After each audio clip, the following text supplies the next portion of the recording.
자, 우리가 이제 이 하나님과 동행하는 삶, 이 책 지금 5가 할 차례입니다. 그러니까 오늘부터는 이제 성령에 관한 삶을 쭉 이제 살펴볼 겁니다. 우리 신앙은 철저하게 성령에 관한 삶이거든요. 주말 쉬시면서 좀 책 공부를 하셨나요? 네. 여기 나오신 분이 주말 쉬시면서 책 좀 조금이라도 보신 분 한번 손 들어보실래요? 네. 꽤 있군요. 알겠습니다. 자, 그래서 5가입니다. 우리의 신앙생활은, 특히 신약시대의 신앙생활은 처음부터 끝까지 성령에 관한 삶입니다. 성령에 관한 삶은 우리 신앙의 모든 면에서 필수입니다. 첫째, 신약시대는 성령의 시대입니다. 우리가 이제 구약 성경에서부터 어떻게 신약시대에 대해서 예언하고 있는지, 그리고 그것이 어떻게 신약시대에 성취되었는지, 이런 부분들을 보면 이 부분이 이제 또렷하고 명확하거든요. 그러니까 구약 성경에도 신약에 대해서, 그러니까 새 언약에 대해서 예언한 구절들이 여기저기 있습니다. 이사야 하반부에도 나오고요. 그런데 이제 그 중에 가장 대표적인 구절이 그 예레미야 31장 31절 34절입니다. 거기 한번 보시면, 여호와의 말씀이니라, 보라, 날이 이르리니 내가 이스라엘 집과 유다 집에 새 언약을 맺으리라. 이 언약은 내가 그들의 조상들의 손을 잡고 애굽 땅에서 인도하여 내던 날에 맺은 것 같이 아니할 것은, 그러니까 여기 하나님이 이스라엘 백성들의 조상들의 손을 잡고 애굽 땅에서 인도하여 내던 날에 맺은 언약은 어떤 언약을 가리키죠? 구약을 가리키죠. 그러니까 시내산에서 맺은 그 언약을 말하거든요. 그러면서 아까 새 언약을 맺을 거라고 그랬잖아요. 신약. 그러면서 이 새 언약은 그 시내산에서 맺은 구약과는 다를 거다. 구언약과는 다를 거다. 그 말이죠. 그러면서 내가 그들의 남편이 되었어도 그들이 내 언약을 깨뜨렸음이라. 여호와의 말씀이니라. 그러나 그날 후에 내가 이스라엘 집과 맺을 언약은 이러하니, 이제 새 언약이죠. 이러하니 내가 나의 법을 그들의 속에 두며 그들의 마음에 기록하여 나는 그들의 하나님이 되고 그들은 내 백성이 될 것이라. 여호와의 말씀이니라. 그들이 다시는 각기 이웃과 형제를 가리켜 이르기를 너는 여호와를 알라 하지 아니하리니 이는 작은 자로부터 큰 자까지 다 나를 알기 때문이라. 내가 그들의 악행을 사하고 다시 그들의 그 죄를 기억하지 아니하리라. 여호와의 말씀이니라. 그러면서 여기에 보면 하나님, 그러니까 새 언약은 구 언약과 다를 거라고 그랬는데 어떻게 다를 거냐? 여기 보면 그 다를 특징이 뭐라고 기록되어 있냐면, 하나님이 하나님의 법을 하나님의 백성들 속에 두며 그들의 마음에 기록하게 될 것이다, 이렇게 말하죠. 그럼 구 언약은 하나님의 법이 어디에 기록되어 있었는데요? 돌판에 기록되어 있었죠. 그러니까 하나님이 직접 기록하신 거죠, 돌판에. 그런데 이 새 언약은 구 언약과는 달리 돌판에 기록된 것이 아니라 어디에요? 우리 마음에 기록될 것이다. 그래서 사도 바울이 서신서를 보면 이거를 뭐라고 기록하고 있냐면, 구 언약은 하나님이 말씀을, 언약을 돌비에 기록했는데 새 언약은 신비에 기록했다, 이렇게 마음 심자 이렇게 표현하고 있죠. 그래서 하나님이 하나님의 법을 하나님의 백성들 속에 두고 그들의 마음에 기록함으로 각자가 하나님을 알게 될 것이다, 이렇게 지금 말씀하고 있습니다. 이게 이제 구약에 예언된 새 언약의 특징입니다. 새 언약의 특징입니다. 그런데 이제 신약 성경에 보면 이 언약이 어떻게 성취되었는가를 볼 수 있는데, 그 중에 한 대표적인 구절이 이제 고린도후서 1장 21절 22절입니다. 그래서 고린도후서 1장 21절 22절을 보면요, 이렇게 말하고 있죠. 우리를 너희와 함께 그리스도 안에서 굳건하게 하시고 우리에게 기름을 부으신 이는 하나님이시니. 그러니까 하나님이 우리를 그리스도 안에서 굳건하게 하시고 우리에게 기름을 부으셨다, 그 말이죠. 부으셨다. 그가 하나님이 또한 우리에게 인치시고 보증으로 우리의 마음에 성령을 주셨느니라. 그러니까 여기에 보면 하나님이 하나님의 법을 하나님의 백성들 속에 두고 그들의 마음에 기록하겠다고 했는데, 그 말이 신약 성경에 와서 어떻게 성취되었냐면, 하나님이 하나님의 영을, 하나님의 성령을 성도들 마음속에 두신 거죠. 그리고 그 성령으로 하여금 우리를 가르치시고 우리 죄를 생각나게 하시고 우리를 인도하게 하신 거죠. 인도하게 하신 거죠. 제가 이 말할 때마다 자주 드는 예가 그거잖아요. 자동차가 발명되기 전에 한 아버지가 아들에게 내년 생일에 선물로 내가 마차를 하나 사줄게 그랬는데, 그 다음 생일이 오기 전에 자동차가 발명된 거예요. 그러니까 아버지가 그 약속을 지키기 위해서 자동차를 사줬어요. 그럼 이 말은 약속을 어긴 게 아니라 그 약속을 그렇게 성취한 거죠. 그와 마찬가지로 하나님께서 구약 성경에서 새 언약을 이제 세울 텐데, 앞으로 그 새 언약의 특징은 하나님의 법을 하나님의 백성들 마음 속에 기록하겠다 이렇게 하셨는데, 신약에 오니까 그게 어떻게 성취되었냐면, 하나님이 하나님의 영을 각 사람의 마음 속에 두셔서 그 성령님으로 하여금 그들을 가르치시고 그들을 지도하시고 그들을 빚으시고 인도하시게 하신 거죠. 인도하시게 하신 거죠. 그러니까 하나님의 약속이 그렇게 성취된 거죠. 그래서 여기 고린도후서 3장 6절에 보면 이렇게 표현하고 있거든요. 그가 또한 우리를 새 언약의 일꾼 되기에 만족하게 하셨으니, 이 새 언약은 신약이잖아요. 그러면서 이제 이런 내용입니다. 새 언약은 이런 뜻이에요. 보면 영어 성경들 아마 그렇게 번역됐을 겁니다. 새 언약은 율법 조문으로 하지 아니하고 오직 영으로 하미니, 율법 조문은 죽이는 것이요 영은 살리는 것이니라. 근데 여기 영이라고 우리말은 그냥 그대로 번역했는데요, 원문을 영이라고 되어 있어요. 영이라고 되어 있는데, 이제 영이 어떤 영이냐는 거죠. 사람의 영도 될 수 있고 하나님의 영도 될 수 있어요.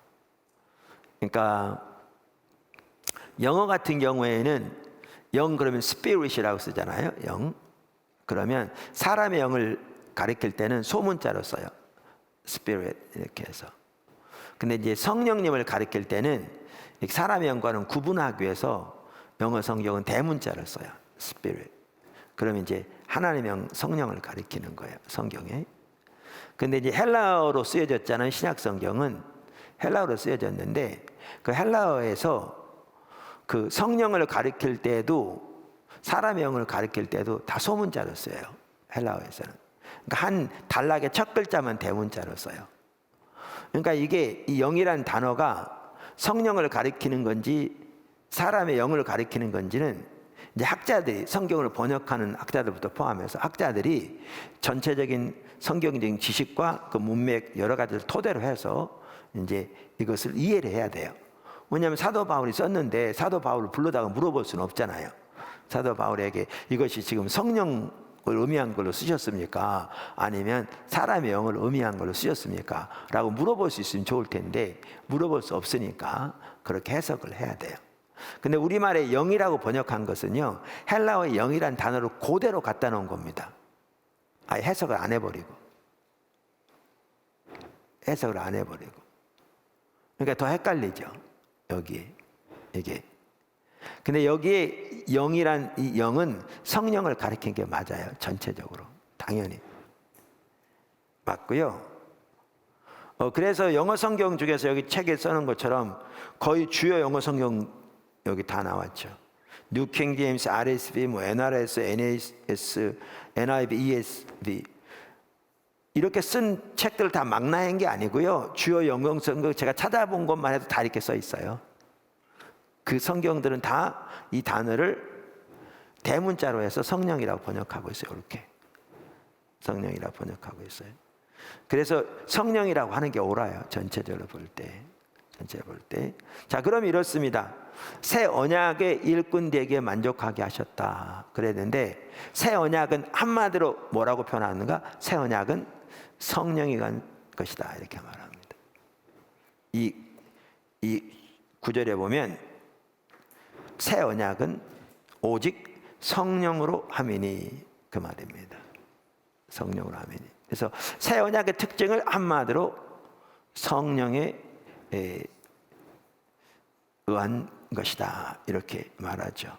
그래서 세계적인 성서학자였던 F.F. 브루스 박사는 뉴 센츄리 바이블 커멘터리에서 그리스도의 부활과 기독교인의 부활 사이에 현재 시간은 성령의 시대이다 이렇게 말했죠. 그리고 예수님께서 이렇게 승천하시기 전에도요, 이제 마지막 밤을 보내시면서 집중적으로 가르치신 내용이 요한복음에 나옵니다. 요한복음에. 그래서 예수님께서 가르치신 내용을 보면 바로 이렇게 십자가 지시기 전에, 그리고 이제 부활하여 승천하시는데 보시면 제자들에게 세상을 떠날 때가 다가왔을 때 내가 책을 한 권 남겨줄 테니까 너희는 그 책대로 잘 살아라 그렇게 하지 않으셨어요. 그렇게 하지 않으셨어요. 그렇게 하지 않으시고 예수님께서 제자들에게 집중적으로 반복적으로 가르치신 게 뭐냐면 내가 가면 다른 보혜사 성령을 보내주겠다 이렇게 약속하신 거예요. 그리고 성령이 오시면 그가 너희를 죄를 깨닫게 하시고 너희에게 내가 말한 걸 생각나게 해줄 것이고 너희를 가르치실 것이고 이렇게 계속 죄를 책망하실 것이고 이렇게 말씀하신 거죠. 여기 나와 있는 성경 구절들만 보아도 그걸 알 수 있어요. 지금 여기 나와 있는 성경 구절들이 모두 예수님이 십자가 지시기 전날 밤에 제자들을 가르치시면서 하신 말씀이거든요. 그 전에도 그랬지만. 그래서 우리 신약 시대는 한마디로 말하면 성령의 시대입니다. 그러니까 신약의 신앙생활은 특별히 더욱더 한마디로 줄이면 성령이 간 사람입니다. 성경이 명백합니다. 제 책 십자가 복음에는 이게 좀 더 자세히 설명되어 있는데요. 기초성경 공부다 보니까 또 다른 책에 설명되어 있으니까 지금 몇 가지 구절들만 지금 여기에 달아서 설명하고 있습니다. 그래서 이제 우리가 앞에 이제 계속 앞으로 살펴보겠지만 우리는 하나님의 말씀이 우리의 기준이니까요. 하나님의 말씀이 우리의 신앙, 우리의 사역, 삶 전체를 위한, 또 그걸 어떤 사람은 faith and practice라고 나누기도 하는데 전체를 위한 하나님의 기준을 담고 있기 때문에 당연히 하나님의 말씀인 성경이 매우 중요합니다. 그리고 우리의 신앙은 철저하게 말씀에 의한 삶이죠. 그래서 우리의 신앙의 모든 것들이 철저하게 하나님의 말씀에 토대한 삶이 되어야 한다 그 말이죠. 그런데 동시에 우리 신앙은 지금 나와 있는 것처럼 특별히 신약시대 우리 신앙은 전적으로 성령에 의한 삶입니다. 성경이 명백하게 강조하고 있습니다. 명백하게. 재론의 여지가 없습니다. 다르게 해석할 수 없습니다. 다르게 해석하면 이단입니다. 실제로. 명백하게 강조하고 있습니다. 그런데 이제 사실 오늘날 이제 우리나라 같은 경우에 일부 잘못 아는 거죠. 잘못 아는 분들이 뭐가 문제냐면 말씀은 강조되어야 되는데 말씀을 강조한 나머지 성령을 소홀히 하는 경향이 있습니다. 이건 완전히 한쪽으로 치우친 겁니다. 그건 성경이 말하는 신앙이 전혀 아닙니다. 그게 문자여야 하는 삶입니다. 그건 전혀 승리하는 삶으로 우리를 인도하지 않습니다.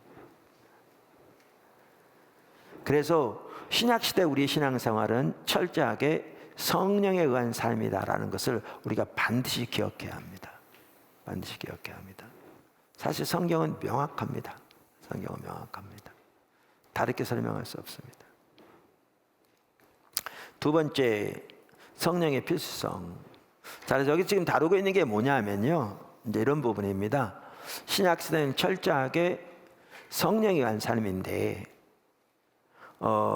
우리의 신앙의 모든 면을 위해서 얼마나 성령이 필수적인가를 보면 우리의 신앙의 참다운 신앙을 위해서 성령의 중요성을 볼 수 있다. 이제 그 말입니다. 그래서 성령의 중요성을 이렇게 쭉 몇 가지 나열해 놓았습니다.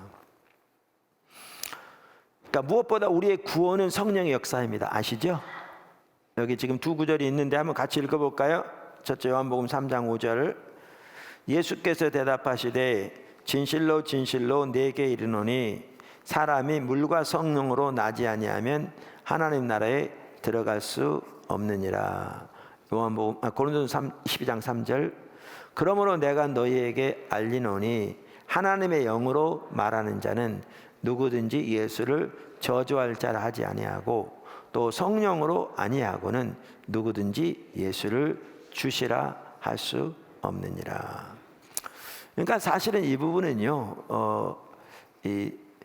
이렇게 재련의 여지가 없이 우리의 구원은 성령의 역사입니다. 그러니까 성령의 역사 없이 구원받는 건 불가능합니다.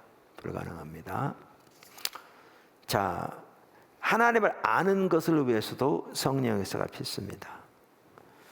우리가 이제 포도나무교회 성도들은 이 부분을 잘 아는 내용들입니다. 지금 우리가 살펴보고 있는 것은 기초성경 공부 3권입니다.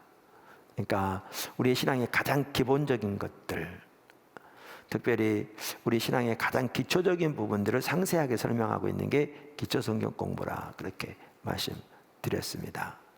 그래서 신앙의 전반적으로 아직 무장이 되어 있지 않는 예수 믿은 지 얼마 안 된 분들이라든가 이런 분들을 위해서 이제 신앙의 가장 핵심적이고 중요한 요소들을 상세하게 하나하나 살펴보고 있는 것이 이 시리즈입니다.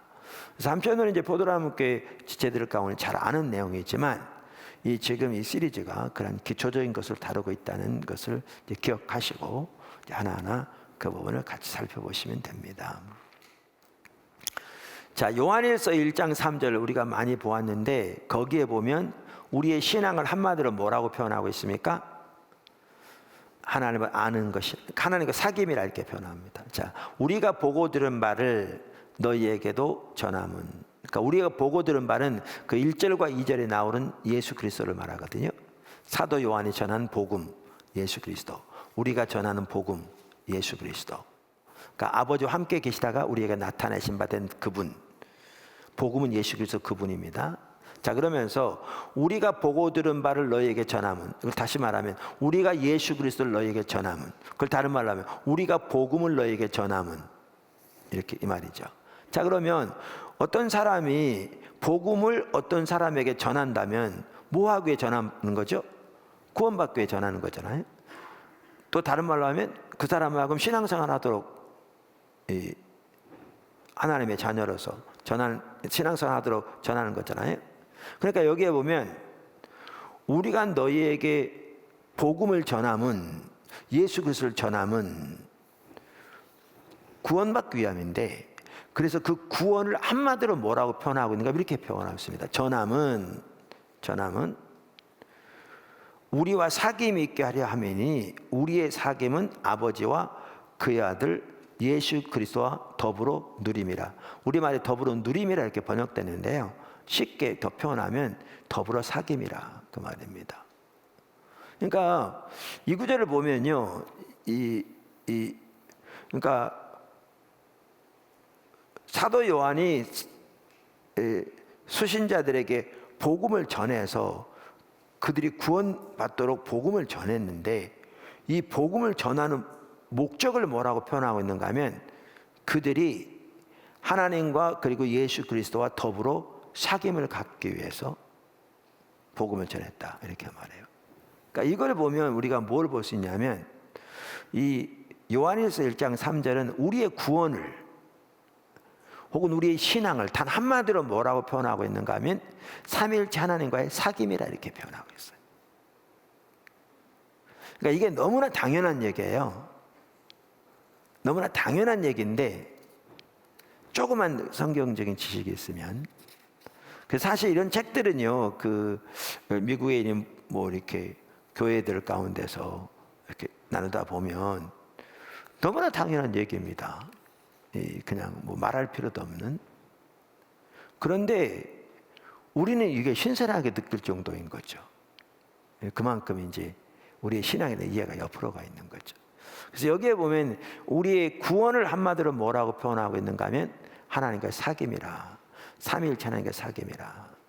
그런데 늘 말씀드린 대로 요한 1서에 보면 이 하나님과의 사귐을 다른 말로 뭐라고 표현하냐면 여러 가지 말로 표현하는데 그중 대표적인 한 가지가 하나님을 안다는 말이에요. 그래서 2장 4절에 보면 그를 아노라 하고, 1장에 보면 이 비슷한 내용 중에 하나님과 사귐이 있다 하고 이렇게 돼 있거든요. 그러니까 하나님과 사귐을 지금 다른 말로 뭐라고 표현한가 하면 하나님을 아노라 하고, 혹은 예수님을 아노라 하고, 이걸 다른 말로 표현하면 구원을 받았다고 하고 그 뜻이에요.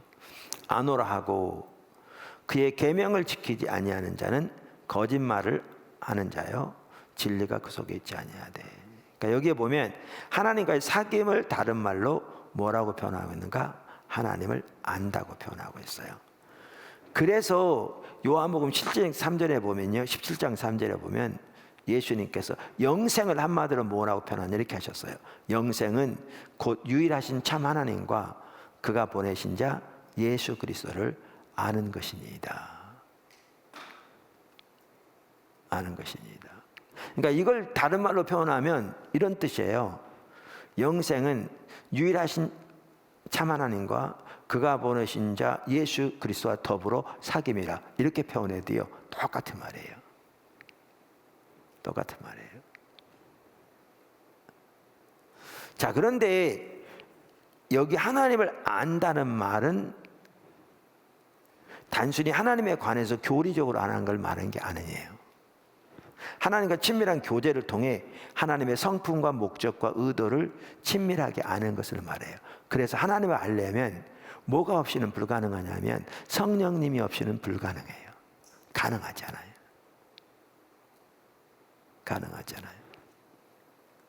그래서 에베소 1장 17절 우리가 아까 시작하면서 같이 기도했습니다마는 사도 바울은 성도를 위해서 이렇게 기도하죠.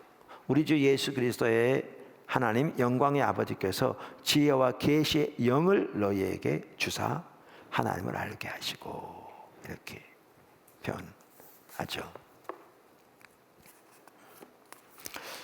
그래서 저 뉴 아메리칸 바이블 카멘터리 주석에서 요한 1, 2, 3서를 쓴 분이 닥터 D.L. 에이킨이라는 분인데, 그분이 그 요한일서에 나오는 이 하나님을 안다는 말에 대해서 이렇게 표현했어요. 이 구절에서 하나님을 아는 지식이 단순히 지적인 지식으로 정의될 수 없다는 것이 명백하다. 하나님을 아는 참된 지식은 서로 분리될 수 없는 하나의 지적, 도덕적 그리고 영적인 요소를 포함한다. 성경에 나오는 하나님을 아는 지식은 지적일 뿐 아니라 또한 경험적이고 역동적이다. 이 지식은 단순히 관념적인 추측에 의해서 얻어지는 것이 아니라 참된 하나님과의 영적인 관계 안에서 삶을 살아감으로 얻어진다. 그래서 이 하나님을 알기 위해서 말씀드린 대로 성령이 없이 역사가 없이는 불가능합니다.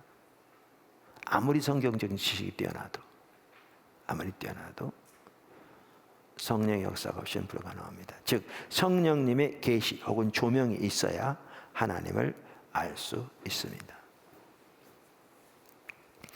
우리의 예배를 위해서도 성령은 필수입니다. 우리의 예배를 위해서도. 지금 포도나무 교회에서 주일날 시간에 예배에 대해서 시리즈로 살펴보고 있습니다.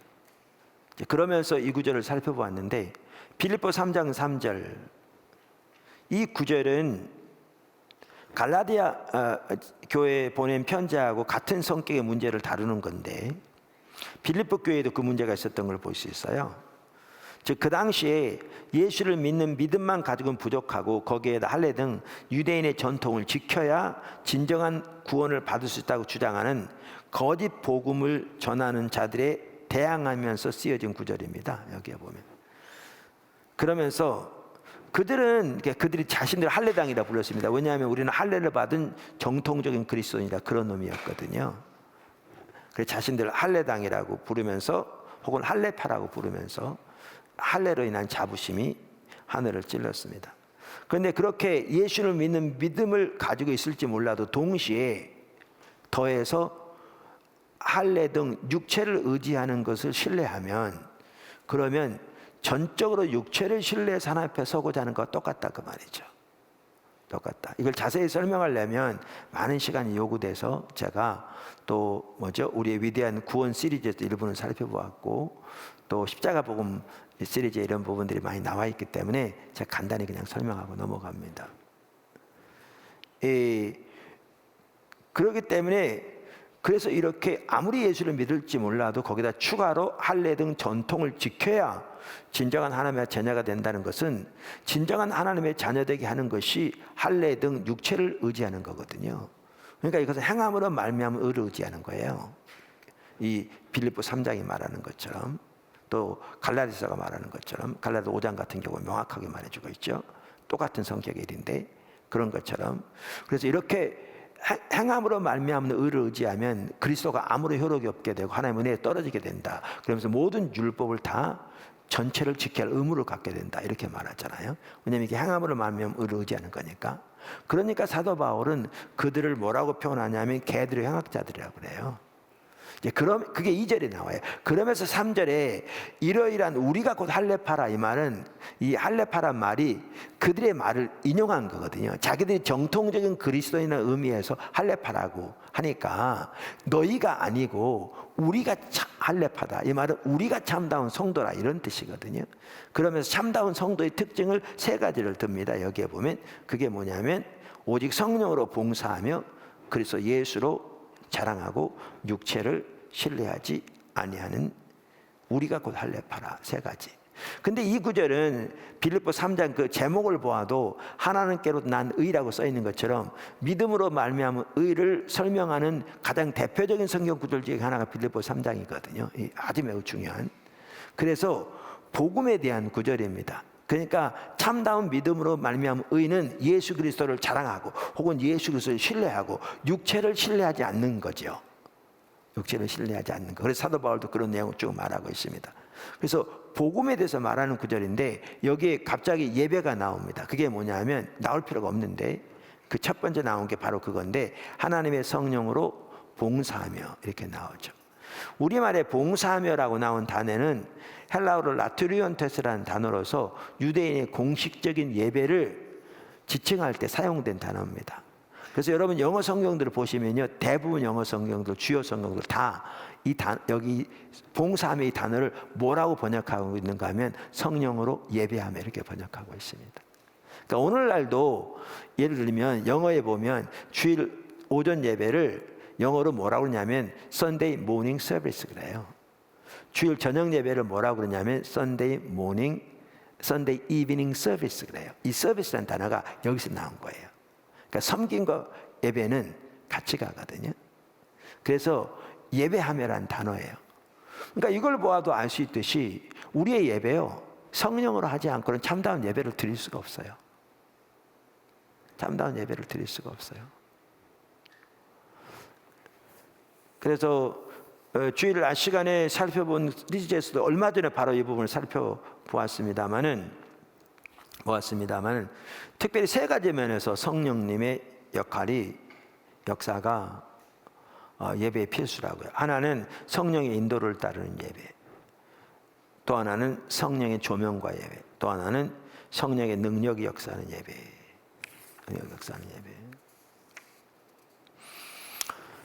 그러니까 여기 제가 간단히 설명해 놨습니다. 이게 지금 예배에 대한 책이 아니기 때문에 예배를 위해서 얼마나 성령이 중요한가. 혹시 이 시리즈를 이렇게 나중에 들으신 분들 중에 예배에 대한 자세한 또 이 부분을 알기 원하시면 제 책 예배 회복을 보시면 거기에 이런 내용들이 이제 자세히 설명되어 있습니다.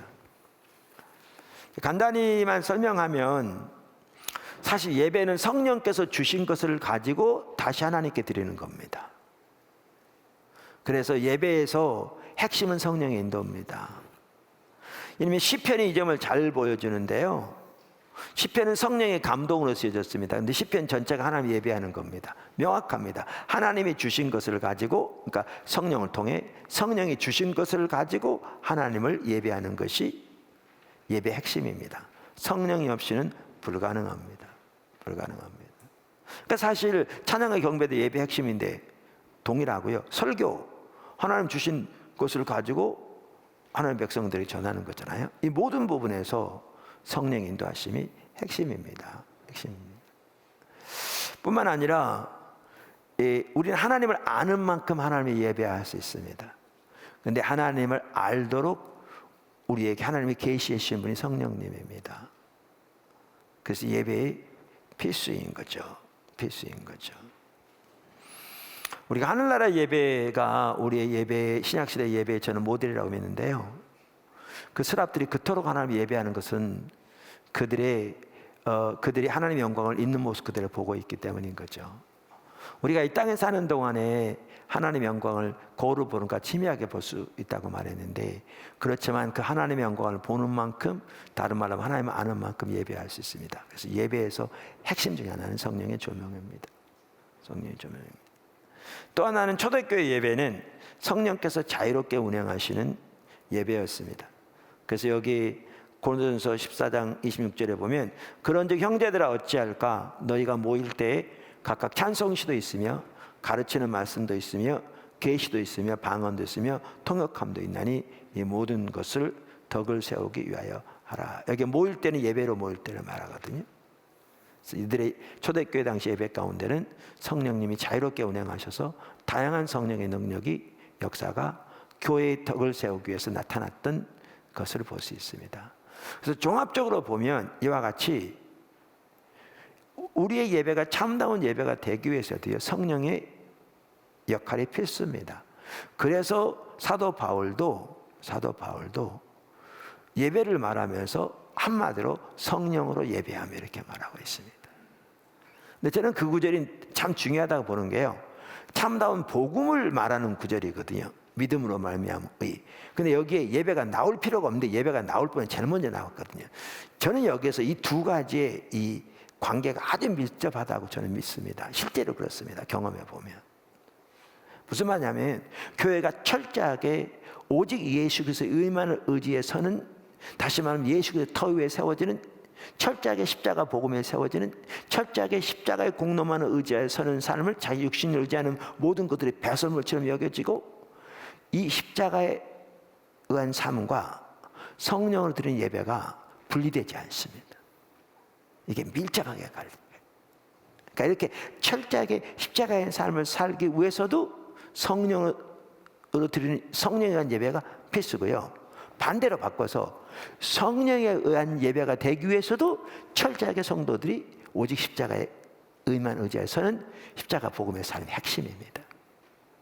그러니까 오늘날 이게 너무나 많은 경우에 교회에서 사실 오늘날 예배가 회복돼야 한다, 모르는 분 아무도 없습니다. 아무도 없습니다. 저는 그렇게 생각합니다. 특별히 코로나 시대에 이렇게 닥치면서 성도들이 교회에 잘 나오지도 않고, 지금 보니까 작은 교회뿐만 아니라 큰 교회도 거의 한 50% 교회 오는 것 같아요. 성도들이 지금 몇 달째 계속 좀 상황이 나아졌는데, 물론 지금 전혀 안심할 단계는 아니죠. 나아졌는데도 제가 보기엔 이게 언제 끝날지 모르지만, 끝나면 그 안 오던 분들이 다 교회에 올 것인가, 저는 여기에 큰 의문점이 있습니다. 올 것인가. 물론 포도나무교회는 이제 많이 다릅니다만, 숫자나 이런 부분, 저는 이제 일반적으로 지금 교회를 말합니다. 그러다 보니까 오늘날 목회자들이, 교회 중직자들이 조그만 관심이 있는 분들은 예배 회복을 부지런히 외치고 있습니다. 어떨 때는 예배 회복되어서 모여서 이렇게 기도도 하고, 뭐 특별한 날을 정해서 이렇게 예배 회복을 추구하기도, 이렇게 추진하기도 하고, 범교단 적이 그렇습니다. 근데 문제는 뭐냐 하면, 이 예배가 회복되려면 빌립보 3장 3절이 필수입니다. 이 두 가지가 딱 이렇게 되는 게, 이게 너무나 필수인데, 오늘날 이 부분을 다 무시하고 그냥 예배 회복만 부르짖으니까 그게 되지도 않을 뿐만 아니라 어떻게 나아갈지를 모르는 거죠. 어떻게 나아갈지를 모르는 거죠. 사실 이 빌립보 3장 3절이요, 그런 의미에서 너무 중요합니다. 그래서 너무 중요합니다.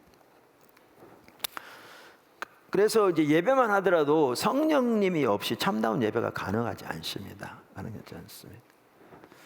그래서 여기 AW 토저만 하더라도 강력하게 이렇게 말했다니까요. 제가 말한 것과 거의 같은 얘기예요. 성령이 함께하지 않으면 참 예배가 불가능하다.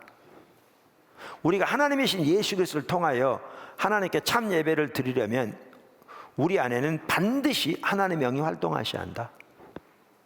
그러므로 예배는 하나님으로부터 시작하여 우리에게 찾아와 마치 거울에 반사되듯이 다시 그분에게 돌아간다. 아까 제가 한 얘기가 똑같아요. 하나님은 이런 예배가 아닌 다른 예배를 받지 않으신다. 이분은 강력하게 얘기했죠. 그러면서 더 나아가 이렇게 얘기했죠. 성령을 구석으로 몰아넣고 그분에게 주의를 기울이지 않고 그분의 감동에 불을 끄고 그분의 인도에 저항하면서 하나님이 받으실 만한 예배를 드리겠다는 생각은 반드시 교정돼야 할 이단이다. 강력하죠. 근데 정확하게 맞는 얘기예요. 하나님이 받으실 만한 예배를 드리는 방법을 아는 분은 오직 성령이시다. 정말 잘 표현했어요. 정말 잘 표현했어요. 그 마르틴 로이드 존스 목사님 부흥책에 보면 이제 부흥에 대해 다루면서 이렇게 신앙이 침체될 때마다 예배나 이런 것들이 형식화된다. 성령이 운행하심은 없는 채 이게 다 침체된 형식적인 종교의 한 부분에 불과하다. 이런 부분을 강력하게 얘기하거든요. 근데 이런 부분 보면요, 그 책에 쓰여진 게, 그러니까 그 책에 나오는 내용이 설교한 내용을 책으로 나온 건데 지금 한 60년 됐어요. 그러니까 60년 전에 영국 교회를 두고 한 얘기거든요. 근데 지금 이 시대 한국 와서 한 얘기 같아요. 너무너무 똑같아요. 그만큼 우리가 심각한 상태에 있는 거죠. 그분이 이렇게 말해요.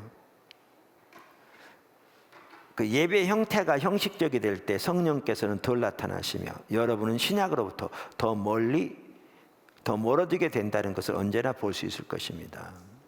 신약 교회의 매우 중요한 특징은 자발성, 생명력. 여기 자발성이나 새로 번역한 것을 그랬는데 즉흥성을 말해요. 즉흥성, 스판테니티. 생명력, 생생한 활력이 있습니다. 그러나 성령과 그 가마력에서 멀어지게 되면 모든 것이 형식적이 되어버립니다. 그래서 예배 여러 형식을 갖게 되는 것입니다. 침체에게 빠진 교회는 예배 의식에 있어서 보다 더 형식적이며 예배 형식을 채용하여 공기도나 의식소로 돌아가는 경향을 띈다는 것을 알게 될 것입니다. 이 모든 것은 형식적인 종교의 한 부분입니다. 자, 예배를 위해 필수입니다. 구원, 하나님 아는 것, 예배. 성령은요, 성화를 위해서도 필수입니다. 성화를 위해서도 필수입니다. 아까 고린도후서 1장 21절 22절 읽었잖아요. 다시 한번 보실래요? 여기 보시면 우리를 그리스도 안에서 세우시는 분이 누구라고요? 자 보세요. 우리를 너희와 함께 그리스도에서 굳건하게 하시고 우리에게 기름을 부으시는 이는 누구시라고요? 하나님이시니. 여기에 보면요, 참 중요한 말이 나와요. 우리를 그리스도 안에서 굳건하게 세우는 것이 우리가 아니고 하나님이라고 돼 있어요.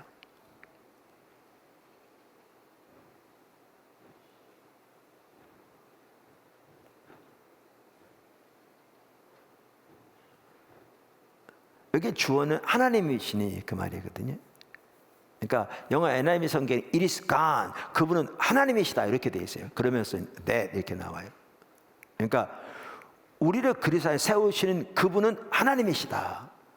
그리고 우리에게 성령을 주신 분은 하나님이시다 이렇게 돼 있어요. 그러니까 우리를 그리스도 안에서 세우시는 분이 하나님입니다. 그러니까 이 인식이 우리가 올바로 돼야 합니다.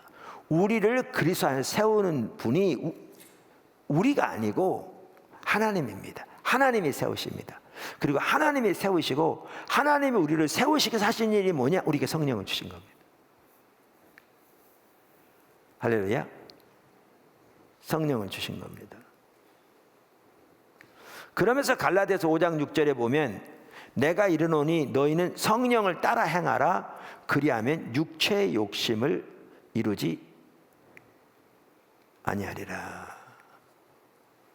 그래서 여기에 보면요, 말씀드린 대로 우리를 그리스도 안에서 세우시는 분이 하나님이십니다. 많은 성도들은 그리스도인으로서 성화가 자기의 노력에 달려 있다고 생각합니다. 우리가 거룩한 사람을 살펴보았듯이 우리가 아무것도 하지 않아도 저절로 거룩한 사람이 되어지는 게 아닙니다. 신분적인 거룩함, 하나님께 전적으로 은혜를 거룩하게 하시지만 동시에 거룩하게 힘을 다하라고 말하고 있다고요. 그런데 우리가 주님 안에서 자라나고 주님의 형상으로 변화되는 것이 우리의 노력에 달려 있는 것이 아니고요. 근본적으로 그 성화의 삶이 누구의 역사라고요? 하나님의 역사입니다. 하나님의 역사입니다. 그리고 하나님의 그 일을 이루시기 위해서 성령을 보내셨습니다. 그러면서 우리에게 뭐라고 말하고 있는가 하면 성령을 따라 행하라, 성령을 따라 살아라, 이렇게 말합니다. 그러니까 우리의 아무것도 하지 않고 그럼 저절로 성화된다는 말은 아닐지 모르지만 우리가 우리의 노력 필요하지만 근본적으로 뭐냐 하면 우리의 노력으로 성화를 이루어갈 수 있는 것이 아니라 우리의 노력으로 우리가 그리스도 안에 세워지는 게 아니라 우리의 노력은 어디에 있었냐면 주님을 따라가는 데 있으면 됩니다. 성령을 따라가는데. 성령과 동행하는 삶을 사는 만큼 우리는 승리하는 삶을 살 수 있습니다. 할렐루야. 그러니까 성령을 따라 사는 만큼 우리의 육체 욕심을 이길 수, 육체 욕심이. 자 보세요. 이제 제 책 십자가 복음 책에 나오는데 우리의 신앙은 철저하게 말씀의 토대에 의해서 오직 은혜, 오직 믿음, 오직 십자가, 오직 성령의 삶입니다.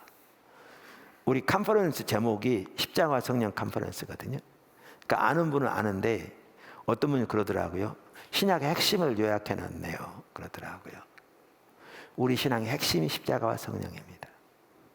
그래서 이렇게 해놓은 겁니다. 근데 어떤 분은 그런 내용을 모르고 그냥 성령 컨퍼런스 그렇게 부른 분이 있는데요. 전혀 잘못한 거죠. 성령 컨퍼런스가 아니고 십자가와 성령 컨퍼런스입니다. 어떤 분은 십자가 컨퍼런스 그러는데 십자가 컨퍼런스 아니고요. 십자가와 성령 컨퍼런스입니다. 무슨 얘기냐면 오직 은혜, 오직 믿음, 오직 십자가 성령이 정확하게 같이 갑니다. 무슨 말이냐면 우리를 그리스도 안에서 세우신 분이 하나님이고 그 하나님이 그렇게 하시기 위해 성령을 보내셔서 우리가 육체를 이기고 우리의 삶이 그리스도 형상으로 변화되는 모든 승리의 삶을 사는 데는 우리가 성령과 동행하는 삶을 사는 데 달려 있습니다. 그래서 성령을 따라 행하라고 말하죠. 근데 동시에 여기에 뭐가 개입되냐면 십자가의 능력으로 살아가는 거죠. 주님이 십자가 부활을 통해 이루신 그 승리를 바탕으로 살아가는 겁니다. 그 능력으로 살아가는 겁니다. 그 승리의 힘으로 살아가는 겁니다. 근데 이걸 믿음으로 의지하는 건데 당연히 여기에도 뭐가 필요하느냐? 성령이 필수입니다. 왜냐하면 믿음만 하더라도 교리를 그저 고백하는 게 아니라 주님께서 이루신 승리를 성령의 조명으로 깨닫고 그것을 믿음으로 서는 건데, 그러니까 성경에 말하는 믿음은 하나님 그분을 신뢰하는 겁니다. 그러니까 믿음을 위해서도 하나님을 아는 만큼 하나님을 믿을 수 있습니다. 아까 하나님을 아는데 성령이 필수라고 했잖아요. 예배에 있어서 하나님을 아는 만큼 하나님을 예배할 수 있듯이 하나님을 아는 만큼 하나님을 신뢰할 수 있습니다. 우리가 승리하는 삶을 사는데 핵심은 결국 십자가 또한 능력입니다. 예수님이 십자가 부활을 통해서 이루신 승리가 우리의 승리의 바탕입니다. 우리의 승리의 힘입니다. 근데 그것을 우리는 믿음으로 의지하는 겁니다. 우리는 전적으로 믿음이 한 사람입니다. 근데 하나님께서 예수님의 십자가 부활을 통해서 이루신 승리를 믿음으로 의지해 서려면 성령의 조명을 통해 하나님께서 예수님 십자가 부활을 통해 어떠한 승리를 우리에게 이루시는가를 당연히 하나님 말씀의 토대에서 성령의 조명을 통해 깨달아야 합니다. 알아야 합니다. 하나님을 아는 만큼 하나님을 신뢰할 수 있듯이 그 하나님의 승리를 하나님 말씀의 토대에서 성령의 조명으로 알아야 합니다. 깨달아야 합니다. 그때 믿음으로 설 수 있습니다. 이거요, 성령이 없이는 불가능합니다. 그래서 우리의 신앙은 하나님 말씀의 토대에 살되 오직 은혜, 오직 믿음, 오직 십자가, 오직 성령의 삶입니다. 이 부분 제 책 십자가 복음책에 자세히 설명되어 있습니다. 자, 그래서 우리가 주님의 형상으로 변화되고 승리하는 삶을 사는 거요, 근본적으로 성령의 역사입니다. 그러니까 이 말은 우리가 아무것도 하지 않아도 된다 그 얘기는 아니라니까요. 성경에 성령을 따라 행하라고 조금 더 나옵니다만 명령돼 있다니까요. 그러나 근본적으로 우리가 주님 안에 세워지는 것이 우리의 노력에 달려 있는 것이 아닙니다. 우리가 열심히 노력해서 1단 되고 2단 되고 3단 되고 4단 돼서 되는 게 아니라 하나님과 동행하는 사람을, 성령과 동행하는 사람을 통해 하나님이 이루시는 겁니다. 성령님이 우리 안에서 이루시는 겁니다. 할렐루야.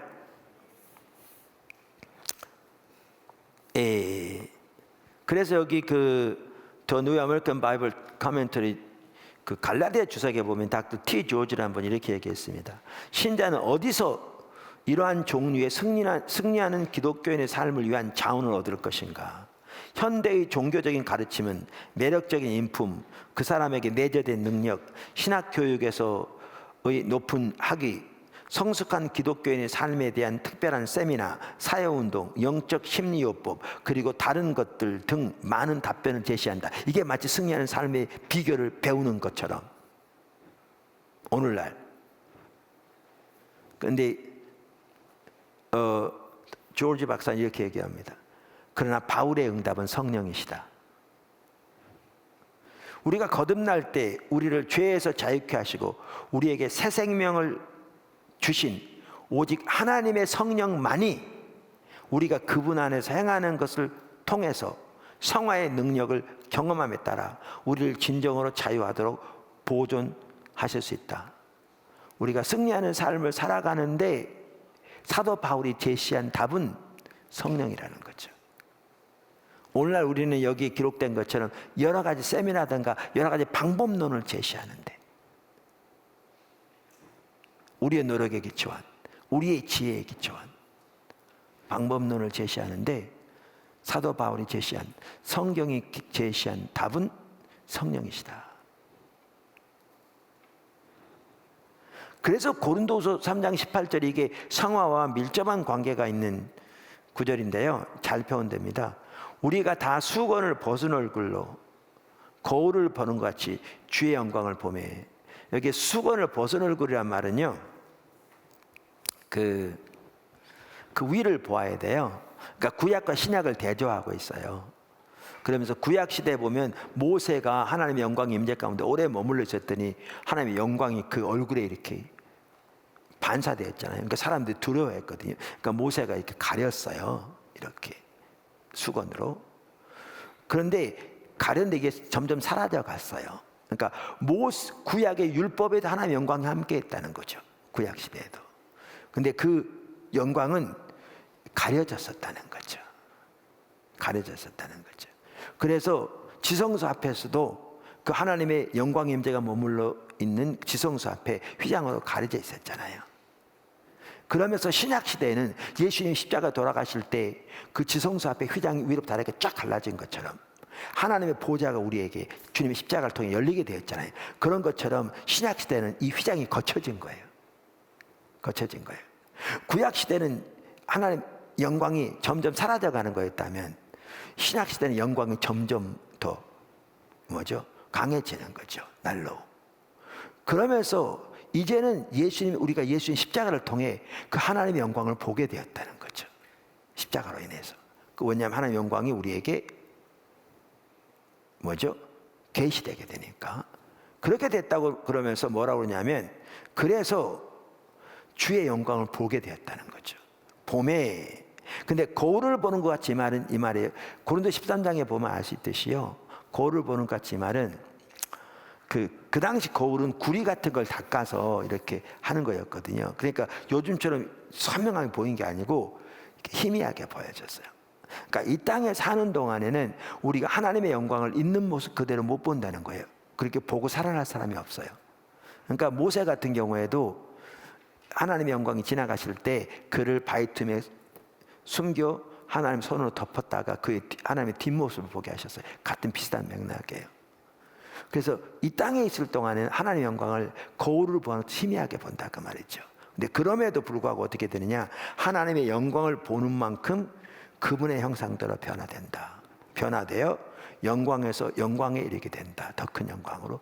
근데 이 모든 것들이 뭐로 되어진다고요? 성령으로 되어진다. 주의 영으로 말미암으니라. 우리가 주님의 형상으로 변화되는 거 성령의 역사고요. 비결이 뭐냐? 주님의 영광을 보는 만큼 변화됩니다. 주님과의 관계에 달려 있습니다. 주님과의 관계. 하나님이 우리를 빚어가십니다. 우리를 세워가세요. 그래서 헨리 블랙가비 목사님도 그렇게 말하잖아요. 우리가 주님의 손에 맡겨져 있어야 된다고요. 주님의 주권적인 통치 아래, 그리고 그분의 인도에 순종하는 삶을 사는, 그리고 특별히 성령과 동행하는 삶 안에서 자라나야 되는 거죠. 자라나야 되는 거죠. 그러니까 이 모든 것들이 중요한 부분이 뭐냐면요, 그래서 제가 늘 말씀드린 대로 하나님의 얼굴을 구하는 삶입니다. 하나님을 알기를 구하는 삶. 왜냐하면 하나님을 알기를 추구할 때 하나님이 우리에게 만나 주시겠다고 그러는데, 이 말은 뭐냐면 성령을 통해 하나님을 더 알게 하신다는 거거든요. 또 하나님을 알게 하시면 하나님의 기준 앞에 비춰진 하나님 떠나 우리의 모습을 보게 하시고, 그래서 돌이키게 하시고, 우리를 빚어가시고, 합에 함당치 못한 것들을 빚어가시고, 성령을 통해 아까 에베소 3장에 우리의 속사람을 강건케 해주심으로 우리가 예수님이 우리 안에 내주한 삶을 우리가 믿음으로 살아갈 수 있도록 그 능력을 옷 입혀주시고, 이 모든 것들의 비결이 어디에 있느냐? 성령에 있습니다. 할렐루야. 성령에 있습니다. 우리는 이 성령을 배제하고 방법론 여러 가지를 추구하는데 어리석은 것입니다. 어리석은 것입니다. 성령은 우리의 사역을 위해서도 필수입니다. 사역적인 면에서는요, 앞으로 좀 더 살펴볼 겁니다. 그래서 따로 그래서 넘어가고요. 성령은 하나님의 비전을 위해서도 필수입니다.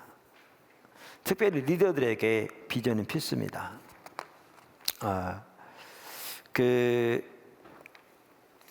이 부분은 여러분 책 읽어보세요. 제가 넘어가겠습니다. 왜냐하면 시간을 좀 살펴볼 내용들이 많아가지고요, 시간도 좀 봐야 돼서 읽어보시면 매우 중요한 내용입니다. 자, 제가 몇 가지만 나열했습니다. 여기 보면 그러니까 우리 신앙의 가장 핵심적이고 중요한 모든 부분에서 성령이 없이 가능한 것이 없습니다. 자, 기도도요, 우리가 마땅히 무엇을 구할지를 모른다. 성령이 하나님의 뜻을 따라 구하도록 우리를 도우신다. 성령은 하나님의 기쁨까지 하시니까, 그러니까 너희는 성령 안에서 구하라. 보세요. 그러니까 어떤 분이 얘기했듯이 초대교회는 성령님이 없이는 모든 것들이 다 개점위협 상태처럼 중단되었는데, 오늘날의 교회는 교회에서 성령님이 전혀 역사하지 않아도 90% 이상의 일들이 전혀 아무 일이 없는 것처럼 그대로 진행될 것이다. 그렇게 말했다고 하잖아요. 그만큼 오늘날 인본주의가 돼버린 거죠, 우리의 신앙이. 그래서 신약시대 신앙생활은 더욱더 성령님이 없이 올바로 가능한 것이 단 하나가 없습니다. 단 하나가 없습니다. 우리의 신앙생활은 철저하게 성령이 한 삶입니다. 할렐루야. 자, 큰 세 번째, 성령과 관련하여 추구해야 할 두 가지 핵심적인 분야. 그러니까 우리 신앙은 성령이 한 삶이다. 신약 시대의 성령의 삶이다. 우리는 성령의 능력으로 승리하는 삶을 살 수 있다. 이렇게 말하면 거기에 대해서 아니요라고 말할 사람이 없을 겁니다. 아니요라고 말하는 순간 그 사람은 자기가 잘못됐다는 것을 자인하는 셈이 되는 거죠. 근데 이런 것 같더라고요. 적지 않은 사람들에게 이렇게 말하면요, 곧바로 딱 뭐를 생각하냐면 성령의 능력, 이걸 생각하면서 어떤 나타나는 은사, 능력, 여기에 초점을 둡니다. 여기에 초점을 둡니다. 적지 않은 사람들이 한쪽으로 치우쳐 있는 겁니다. 한쪽으로 치우쳐 있는 겁니다. 자, 지금까지 우리가 뭘 살펴봤냐면 신약시대는 철저하게 성령의 시대이다. 성경이 이렇게 말하고 있어요. 그래서 신약시대의 신앙생활은 한마디로 성령이 한 삶이다. 이제 이게 말씀과 조화, 아까도 말한 말씀의 토대에서 오직 믿음, 오직 십자가, 오직 성령, 오직 은혜 한 삶이 같이 간다고요. 이게 사실 그렇습니다. 100% 은혜한 사람이 돼야 100% 성령한 사람이고요. 100% 믿음의 사람이 돼야 100% 성령한 사람이 되고, 이게 서로 밀접하게 연결되어 있습니다. 분리되지 않습니다. 하나로.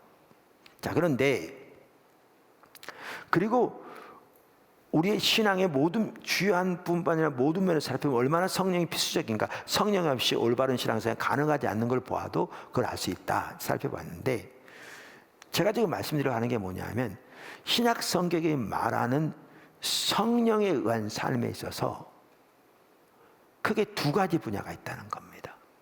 성경에 보면 이 조화가 필수라는 겁니다. 오늘날 이 조화가 잘 이루어지지 않는 경우가 적지 않습니다. 그 때로는 문제를 야기하기도 합니다. 그래서 성경에 보면요, 성령과 관련해서 추구해야 할 두 가지 핵심적인 분야가 있습니다. 그러니까 이걸 우리가 뭘 보아도 알 수 있느냐면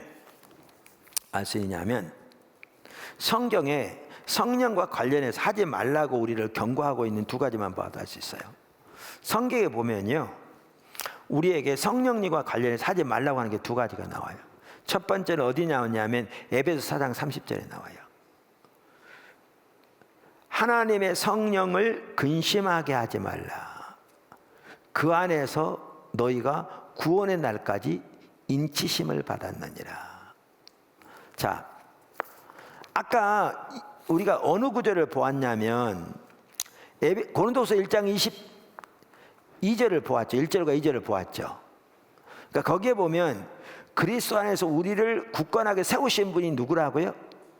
하나님이시라고요. 그리고 굳건하게 세우시기 위해서 하나님이 어떻게 하셨다고요? 우리에게 기름을 부으셨는데, 기름을 부으시다면 성령의 기름을 부으셨다 그 말입니다. 22절에 뭐라고 하냐면 그가 또한, 그러니까 하나님이 또한 우리에게 어떻게 하시고 인치시고, 뭘로 인치셨다는 거죠? 성령으로 인치시고 보증으로 우리 마음에 성령을 주셨느냐 그랬어요. 자, 이걸 기억하시고 여기 에베소 4장 30절 다시 보십시오.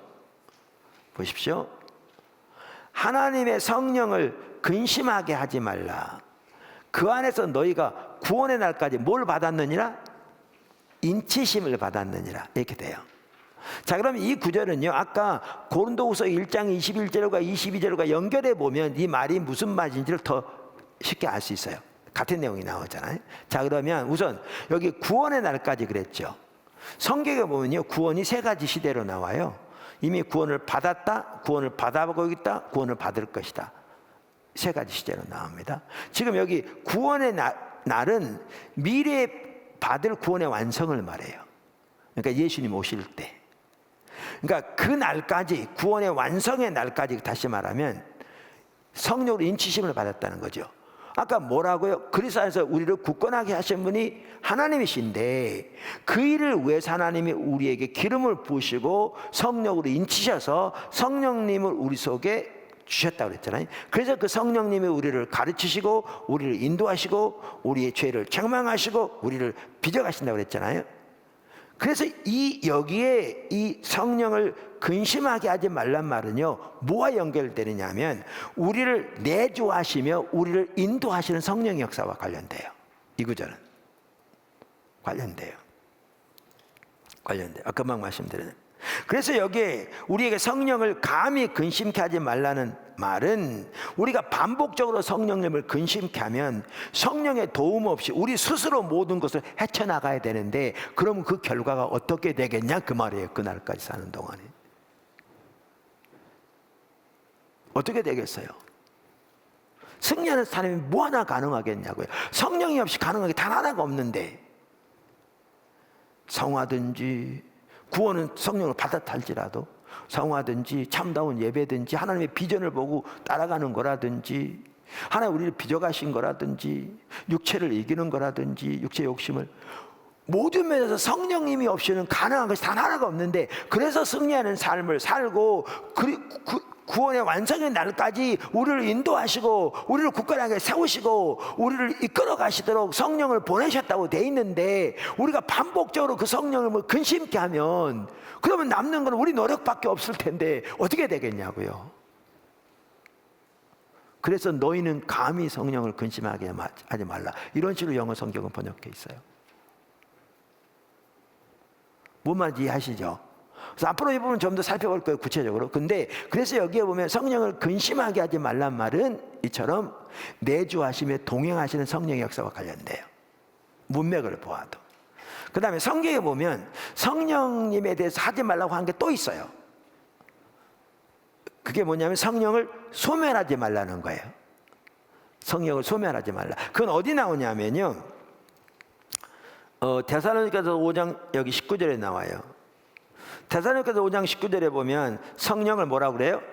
소멸하지 말며, 성령을 소멸하지 말며 이렇게 나와요. 근데 이 구절을 좀 더 자세히 보려면요, 여기에 그 뭐죠? 여기에 그 뭡니까? 19절에만 나와 있는데 데살로니가전서 그 5장을 한번 찾아보세요. 그 찾아보시면요, 이렇게 돼 있어요.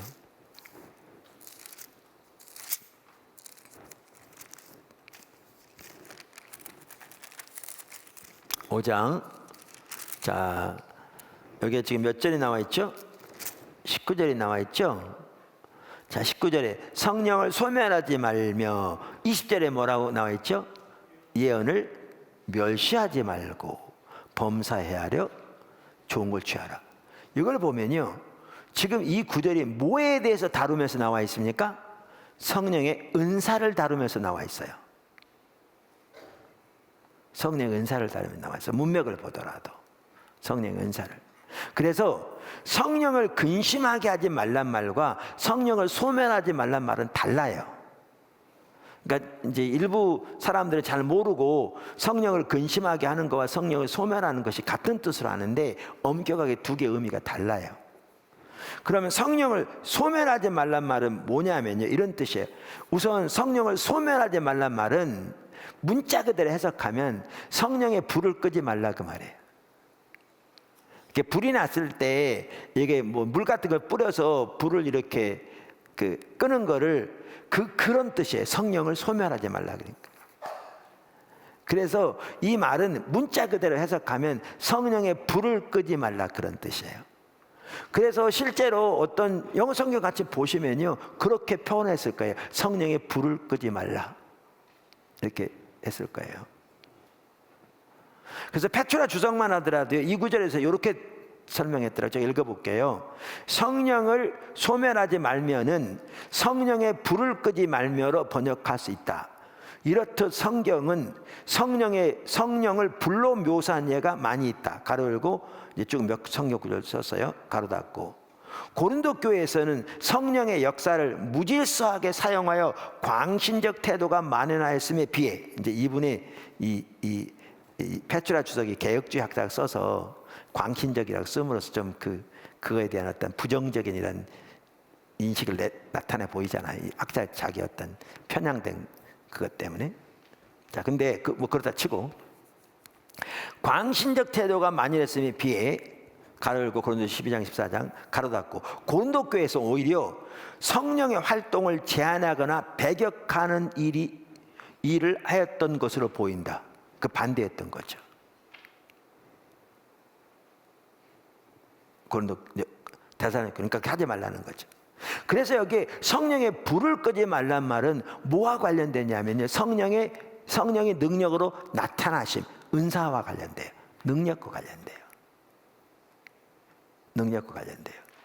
그러니까 이 부분을 보아도요, 성령님과 관련해서 중요한 두 영역이 있는 걸 볼 수 있어요. 분야가 있는 걸 볼 수 있어요. 하나는 뭐냐면 성령과 동행하는 삶이고요, 다른 하나는 성령의 능력으로 나타나시는 거예요 말이에요. 이 두 가지 분야가 있어요. 두 가지 분야가 있어요.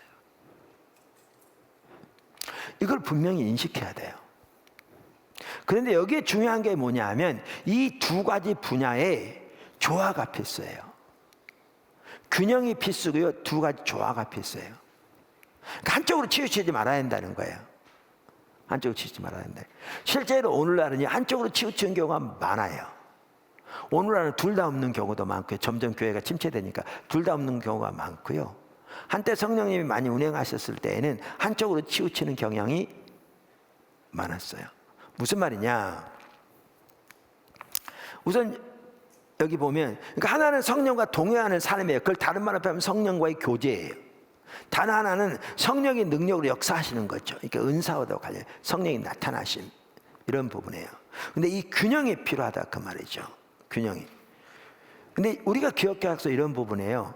이 동일한 성령님의 역사이기 때문에 칼로 무를 자르듯이 둘을 싹둑 분리할 수는 없을지 모르지만, 그러나 이 둘이 분리된 채로 나타날 수 있어요. 이게 심각해요. 이게 심각해요. 우리 어디서 그걸 볼 수 있냐면 고린도 교회에서 볼 수 있어요. 고린도 교회에서. 그러니까 우선 고린도 교회는 모든 은사가 부족함이 없이 나타난 교회였어요. 고린도 교회에서는. 그러니까 뭐가 강력하게 나타나냐면 아까 그 페트라 주석의 학자도 그렇게 말했잖아요. 아까 이 학자는 개혁주의 학자다 보니까 성령님의 역사에 대해서 거의 잘 안 열려져 있는지는 모르지만 좀 이제 그 방면에 이렇게 좀 뭐라 그럴까? 좀 이렇게 더 아무래도 좀 이렇게 좀 많이 닫혀지는 경향이 많아요. 되게 개혁주의 학자들이. 왜냐하면 말씀 많이 강조한단 말이지. 그러니까 페트라 주석 자체가 그 페트라 주석이란 말 자체가 그렇듯이, 왜냐하면 그 주석이 호크마 주석과 같은 뭐거든요. 예, 그래서 몰라도 아까 뭐라고 표현했냐면 이렇게 표현했잖아요. 그 고린도 교회에 대해서 말하면서, 고린도 교회에서는 성령의 역사를 무절제하게 사용해서 광신적 태도가 만연하였음에 비해, 이 광신적이라는 말이 벌써 편견이거든요. 그러니까 그만큼 고린도 교회에서는요, 고린도 12장부터 14장까지 보면 알아요. 성령의 은사가 부족함이 없이 나타났어요. 그래서 여기 고린도전서 1장 7절에 보면 이렇게 써 있거든요. 1장 7절에 보면 너희가 모든 은사에 부족함이 없이 우리 주 예수 그리스도의 나타나심을 기다림이라. 그러니까 고린도 교회는 성령의 은사가 부족함이 없이 나타났어요. 그만큼 성령의 은사는 강력하게 나타났다고요. 그러니까 이 교회는 성령을 소멸하지 않았죠. 그러니까 오히려 여기는 지나치게 무질서하게 이렇게 되어졌죠. 이게. 근데 반면에 아까 갈라디아 교회는 어떤 교회였다고요? 이 학자도 얘기하듯이 거기는 오히려 이런 것들을 소멸하는 죄를 짓고 있었죠. 그러니까 반대로 성령을 소멸하지 말라고 그러는 거죠. 그러면서 예언을 멸시치 말라. 그러니까 이걸 보면 성령의 능력으로 나타나시는 성령의 은사, 이런 부분에서는 고린도 교회는 뛰어났습니다. 그런데 고린도 교회는 뭐가 없었느냐면요, 성령과 동행하는 삶이 안 됐어요. 그러니까 성령과의 교제가 안 됐어요. 안 됐어요. 그래서 고린도 교회 같은 경우에는 은사는 부족함이 없이 나타났는데, 사도 바울이 성경에서 그들을 부르기를 육에 속한 그리스도인이라고 부를 만큼 그리스도 안에서 영적인 어린아이와 같은 성도들이었고요. 성령과 동행하는 삶이 되어지지 않으니까 성령의 능력은 그대로 나타났을지 모르지만 부작용이 많이 일어났어요. 그들은 영적인 어린아이고, 사도 바울이 세운 교회 중에 가장 많은 죄들이 언급되고 있는 교회가 그 교회거든요. 심지어 안 믿는 이방인들이 짓지 않은 죄가 교회 안에 있다고 책망할 만큼, 고린도전서에 보면 여러 가지 문제들을 나열하고 있잖아요. 그래서 죄가 그렇게 많았을 뿐만 아니라 은사가 나타났음에도 불구하고요, 교회의 유익을 위해서 은사가 주어진 건데, 이렇게 신앙적으로 어리고 영적인 어린애에다가 육신적인 게 안 내려지니까 오히려 이 은사 때문에 분란이 있었어요. 분파가 있고요, 영적인 우월감이 한편에서는 있고요, 한편에 영적인 열등감이 있고요. 전혀 유익을 위해서, 교회의 유익을 세우지 못했죠. 그래서 사도 바울이 집중적으로 그 부분을 고린도전서 12장부터 14장까지 다루고 있죠. 제가 왜 이 부분을 나누냐면, 이런 문제가 오늘날도 정확하게 똑같이 나타난다는 거예요. 그래서 아까 말한 대로 성령의 능력을 힘입어야 한다. 맞아요. 맞는데 신약시대는 성령의 시대다. 맞아요. 그래서 승리하는 사람도 성령의 능력으로 가능하다 이렇게 말하면 많은 분들이 곧바로 머릿속에다 뭘 떠오르냐면 이 성령의 능력으로 역사하시면 딱 떠오른다고. 왜냐하면 그런 게 우리나라에 너무나 익숙하거든요. 사람들이 익숙하거든요. 근데 성경에는 이 두 가지 분야가 명확하게 있는 걸 보시다니까요.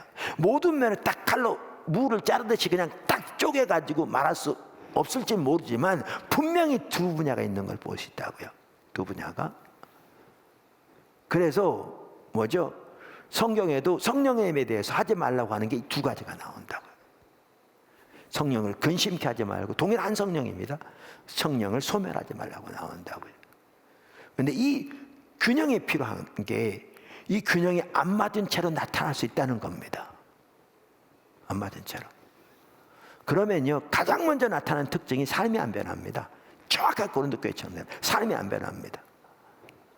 그러니까 옛날에 소위 이제 영성사역 하면, 영성사역이라는 이런 부분이 이제 사람마다 쓰는 용어, 의미가 다를 수 있는데, 일부에서 성령 은사를 막 강조하고 이렇게 성령 역사 이런 부분을 이렇게 환영하고 이런 것을 영성사역이라고 이렇게 부르기도 하는 사람도 있거든요. 과거에 오래전 얘기인데, 그런 어떤 단체에서 적극적으로 뭐 성령의 사역을 환영하고 어떤 한 분이 저를 찾아와서 그러더라고요. 그분이 한 얘기, 거기 오랫동안 여러 이렇게 뭐 외국 사역자들 올 때 집회도 참석하고 그랬던 분인데, 저한테 와서 뭐라고 그러냐면, 영성사역하면서 사람 변한 사람 있으면 한 사람 나한테 데려와 보라고 그러더라고요. 왜 그런 줄 아십니까? 이 조화가 안 되니까.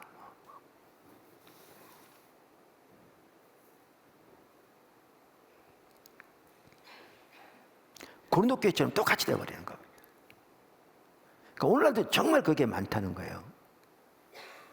정말. 그러니까 아까 말한 지금은 교회가 침체되니까 둘 다 없어요. 많은 경우에. 근데 성령이 많이 운행하실 때도 이 두 가지를 다 추구해야 되는데 한쪽만 추구하는 경우가 너무 많았다는 거예요. 너무 많았다는 거죠. 근데 여기도 이제 사실은 이제 사도 바울에게서 배울 수 있는 한 가지가 뭐냐 하면, 고린도 교회만 하더라도요, 그렇게 무절제하게 사용하고 교회에 덕을 세우지 못하고 지나치게 과도하게 사용하는 경우가 많았거든요. 그러니까 한 예를 들면 예배 시간 내내 서로 방언하는 거예요. 랄랄랄랄랄랄랄 서로 그러는 거예요. 그러면 사람들이 와서 뭐라고 했냐, 미쳤다고 그랬지 않겠냐. 또 예언한다고 서로 다 예언하는 거예요. 막 다 예배 시간 내내. 그럼 한꺼번에 그러면 무슨 유익이 되겠냐. 그냥 차례대로 세 사람만 해라. 세 사람만, 두세 사람만. 그리고 한 사람이 하면 다른 사람은 이렇게 분별해라. 그리고 다른 사람에게 이렇게 감동이 좀 첩했어 하면 조용해라. 이게 가르치고 있거든요. 그런데 그런 고린도 교회 하면서요, 아까 그 페트라 추도 학자처럼 광신도처럼 한다고 말 안 했어요. 사도 바울은. 이게 달라요. 그래서 제가 그걸 편견이라고 말하는 거예요. 그 잘못을 잡고 있어요. 잘못을 올바로 잡고 있어요. 잡으면서도 사도 바울은 뭐라고 그러냐면, 내가 그 방언 그 문제를 다루고 있잖아요. 그러면서 뭐라고 그러냐, 내가 다른 모든 사람보다 방언 더 많이 말하면 감사한다 그러고 있어요. 또 예언 때문에 막 그러고 있잖아요. 너희가 더 예언하기를 추구하라 이렇게 써 있어요. 그러니까 못하게 하는 게 아니라, 불을 끄는 게 아니라 올바로 하도록 지도하고 있는 거죠. 아까 그 페트라 주석의 학자처럼 광신도적이란 말을 쓸 생각을 하지 않죠. 사도 바울의 개념에는 그런 단어는 교회를 향해서 절대 쓰지 않습니다. 그 고린도서에서, 고린도전서에서. 그러니까 이런 게 우리가 배워야 할 자세입니다. 정말 오늘날. 그러니까 우리가 아까도 말한 대로 오늘날 말씀을 강조한 나머지, 성령님은 이론적으로 동의할지 모르지만 그 자세부터가 이렇게 옳지 못한, 그 중에도 또 아까 말한 두 가지 변을 추구해야 되는데 조화를 이루지 않고 한쪽으로 치워서 다른 한쪽에 대한 편견을 가지고 있는 경우가 오늘 절대 적지 않다는 거예요. 아까 그 말 한마디에 다 나옵니다. 그 표현 하나에. 사도 바울은 절대로 그런 용어를 사용하지 않습니다. 교회를 향해.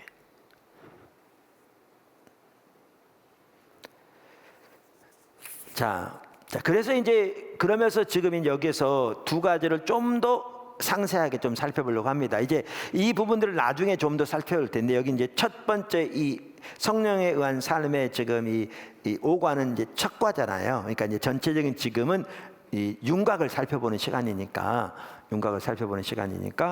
이제 살펴보면 그다음에 네 번째가 뭐냐면 성령의 교제가 우리 신앙에서 가장 핵심입니다. 그러니까 성령님에 대한 부분에서 한 분야가 뭐라고요? 성령님과의 교제라. 그러니까 성령과 동행하는 삶. 이걸 다른 말로 하면 성령님과의 교제. 할렐루야. 성령과의 관계에 있어서 가장 핵심은요, 성령과의 교제입니다. 자, 여기 보면 사도 바울이 고린도서 13장 13절에서 이제 그 서신을 마감하면서 그들을 이제 축복하거든요. 인사죠. 주 예수 그리스도의 은혜와 하나님의 사랑과 성령의 교통하심이 너희 무리 가운데 함께 있을지어다. 많은 부분 축도 이 부분 이렇게 기초한 거잖아요. 자, 예수 그리스도와는 은혜를 연결시켰고요, 아버지 하나님과는 사랑을 연결시켰습니다. 물론 이게 삼위일체 하나님이 한 분이기 때문에 다 연결됩니다. 그러니까 하나님의 은혜, 예수님의 사랑해도 전혀 틀린 말이 아닙니다. 다. 근데 지금 성령님과는 뭐를 연결시켰습니까? 교통하심, 펠로십, 교제를 말합니다. 교제. 빌립보서 2장 1절도 비슷하죠. 그러므로 그리스도 안에 무슨 권면이나 사랑의 무슨 위로나 성령의 무슨 교제나 긍휼이나 자비가 있거든. 그래서 성령님과 관련해서 핵심적인 요소를 여기에 뭘 들고 있냐면요, 성령님과의 교제를 들고 있습니다. 말씀드린 대로 삼위일체 하나님은 한 분이시기 때문에 이게 서로 교환해도 전혀 틀린 말은 아닌데 그렇습니다. 자, 그래서 우리 신앙에서 성령님이 없이는 불가능하고, 우리 신앙은 철저하게, 특별히 신약시대는 더욱더 성령의 삶인데 그 한 핵심적인 분야가 성령과 동행하는 삶 혹은 성령님과의 교제입니다. 근데 이 성령님과의 교제 혹은 성령님과 동행하는 삶을 가장 잘 보여준 구절이 어디냐? 갈라디아서 5장입니다. 여기 나온 갈라디아서 5장입니다. 여기 책에는 아마 안 써 있는 것 같은데요, 갈라디아서 5장 전에 한번 그 로마서 8장을 한번 보실래요? 로마서는 사도 바울의 서신서의 꽃이라고 그러기도 하고, 그 중에서 8장은 또 꽃이라고 그렇게 얘기도 합니다. 근데 8장 전체가 핵심적인 주제가 뭔지 아십니까? 성령입니다.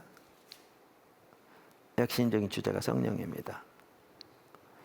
그러니까 꽃의 꽃은 결국 성령님입니다. 성령의 관삶입니다. 자, 근데 여기 8장 8절을 보시죠. 여기 9절을 보기 전에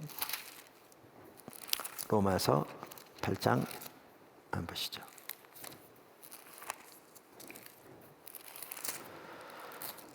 네, 자,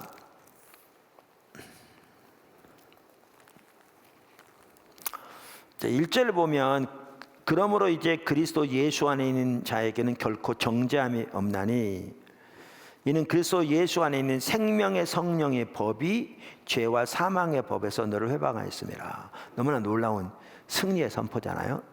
정말 이 속에 많은 것이 포함되어 있는.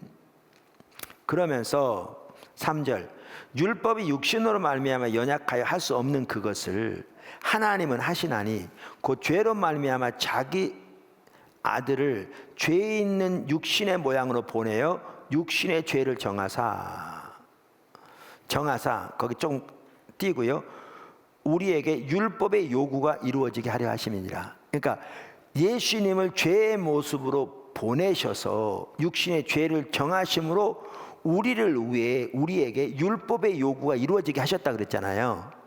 아멘. 그래서 우리에게 율법의 요구가 이루어지게 하심으로 어땠다는 거예요. 2절에 그리스도 예수 안에 생명의 성령의 법이 죄와 사망의 법에서 우리를 해방시켰다는 거잖아요. 여기에 승리의 선포가 있잖아요. 그죠? 아멘. 근데 여기 우리를 지금 뭐라고 표현했냐 그 말이에요. 여기 우리는 뭐냐면 신약시대 성도를 가리키는 거잖아요. 이 구절에서 뭔 말 이해되세요? 신약시대 성도인 우리를 한마디로 뭐라고 표현했냐 그 말이에요.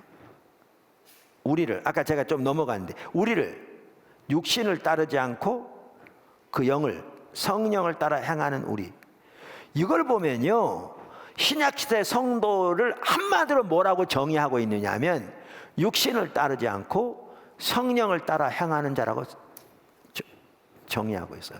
이거 엄청난 내용입니다. 이게 뭐만 이해되세요? 신약시대 그러니까 하나님께서 예수님을 보내서 우리를 죄로 정하사 죄를 짊어지게 하심으로 우리를 위한 율법의 이유가 이루어지게 하셔서 생명의 성령의 법이 우리를 해방시켰다는 거예요. 십자가를 통해서.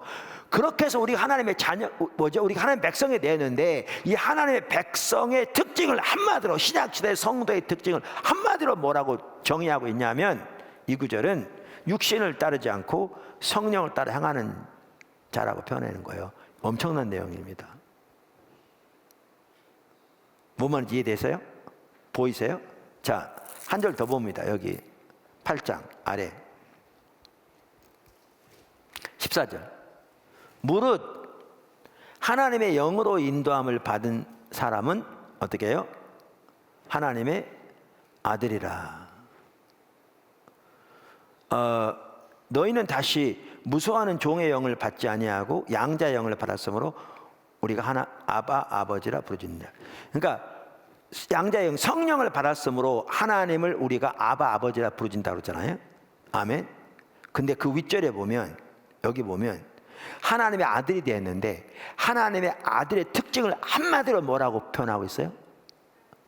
하나님의 아들, 이게 여자분도 아들입니다. 남자도 신부이듯이 상속자라 그 말이에요. 자, 하나님의 자녀의 특징을, 신약시대 하나님의 자녀의 특징을 단 한마디로 뭐라고 표현하고 있어요? 한마디로? 네, 하나님의 영으로 인도함을 받는 자라. 이렇게 표현해요. 엄청나요. 이 두 구절을 보시면 이게 엄청납니다. 신약시대의 성도의 삶을 다 한마디로 정의하는 게 육신을 따르지 않고 성령을 따라 행하고, 하나님의 자녀된, 그래서 하나님을 아바라 부르는 신약시대 하나님의 자녀의 삶을 한마디로 특징하기를 성령의 인도를 따르는 자라 말합니다. 엄청난 내용입니다. 이거 엄청난 내용이에요. 자, 그러면서 이걸 토대에 두고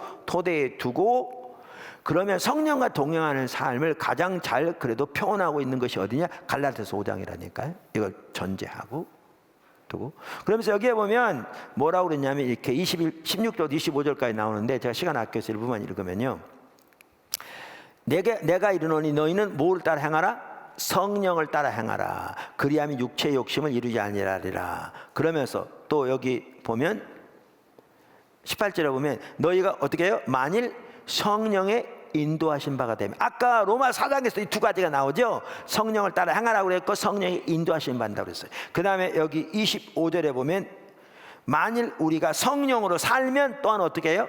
성령으로 행할지니. 그래서 여기에 보면 신약시대 우리의 신앙생활을 지금 다루면서 뭐라고 표현하는가 하면 성령을 따라 행하라, 성령의 인도를 따르라, 성령으로 살아라, 성령으로 행하라, 이렇게 표현하고 있어요. 여기 단어들이 다 현재형입니다. 그 말은 지속적으로 이렇게 살라는 거죠. 이 구절을요, 닥터 T. 조지라는 분이 갈라디아 주석에 표현을 정말 잘했더라고요. 제가 확인은 끝까지 안 해봤는데 이렇게 학자들 이렇게 면면을 보니까요, 더 뉴 아메리칸 바이블 카멘터리 주석이 미 남침례 교단 학자들 쓴 것 같아요. 제가 그렇게 표현한 이유는 뭐냐면, 남침례 교단은 은사주의 그런 이해를 가지고 있는 분이 아니라 그 말이에요. 복음주의 보수주의 진영인데 은사주의 진영은 아니에요. 그런데 그가 한 얘기입니다. 그런 학자가 한 얘기예요. 이 네 가지를 토대로 이렇게 말합니다. 주석을 달면서 정말 잘 표현했더라고요. 바울의 용어에서 성령 안에서 걷다 혹은 성령에 의해 인도함을 받는다는 말은 성령이 가시는 곳에 가고 성령의 음성을 듣고 그분의 뜻을 분별하며 그분의 인도를 따르는 것을 말합니다. 이게 정확하게 신약시대 성도의 삶입니다. 이게 성령과의 교제, 성령과 동행하는 삶을 가장 잘 요약해주고 있습니다. 정말 잘 표현했습니다. 뭐의 토대로? 로마서 8장, 그 다음에 갈라디아서 5장, 사도 바울의 서신서 전체를 토대로 신약시대 우리 신앙생활이 뭔가를 너무너무 잘 표현하고 있습니다. 은사주의자도 아닌데, 오순절주의자도 아니고. 이게 신약시대 신앙생활이에요. 얼마나 잘 표현하고 있는 거 보세요. 제가 다시 한번 읽어볼게요. 바울의 용어에서 성령 안에서 걷단 말은 이제 살아간다 그 뜻입니다. 혹은 성령에 의해 인도함을 받는다는 말은 성령이 가시는 곳에 갔고 성령의 음성을 듣고 그분의 뜻을 분별하며 그분의 인도를 따르는 것을 말한다.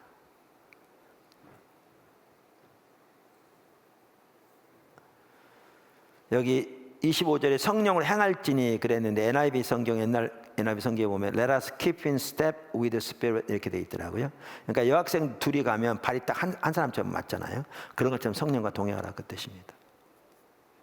그러니까 이건 이제 우리의 어떤 목표겠죠. 이렇게 살라는 거예요.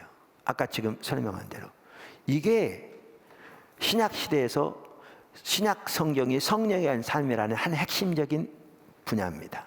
성령과 동행하는 삶, 성령과의 교제. 할렐루야. 이게 제 아내 여기를 했는데 제 아내 9살에 교회 갔대요. 6살인가? 5살? 네, 5살.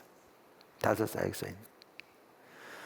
그래서 교회 가서 선생님들 말한 그대로 하나님 말씀 당연히 그러니까 범생으로 살았어요. 그대로 말씀 당연한 말씀이고 또 힘을 다해 지켜야 되고. 연애할 때도요, 수요일 날, 철야 기도, 예배 있는 날은요, 얄짤 절대 안 만났습니다. 네. 그때 통행금지되는 시대인데. 그래가지고, 범생으로 살았어요. 교사로도 하고. 근데 이제, 같이 공부하러 가서, 제 아내는 공부를 안 했지만, 이제 같이 고생하고 와서 교회 개척하면서 하나님께서 저를 이렇게 인도해 가시는데, 하나님 말씀 배운 대로 우리의 최선을 다해 열심히 노력하는 신앙생활에 아예 익숙해 있었던 거죠. 정말 모범적으로. 물론 부족한 점이 있죠. 인간이니까. 근데 정말 이렇게 잘 범생처럼. 근데 뭐가 없었냐면요. 하나님과 개인적인 교제 성령의 인도를 따른 삶이 안 돼 있었던 거죠. 그러니까 처음에는 이게 두려우니까 배운 과정하고도 다르니까 이렇게 저항도 많이 했어요.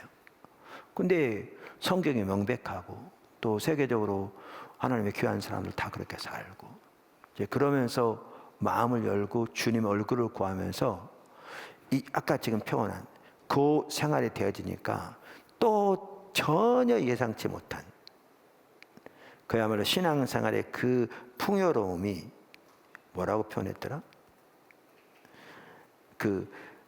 그러니까 쉽게 말하면 성경들 하나님의 생명의 역사가 풍성하게 넘치는 사람을 경험하기 시작한 거죠.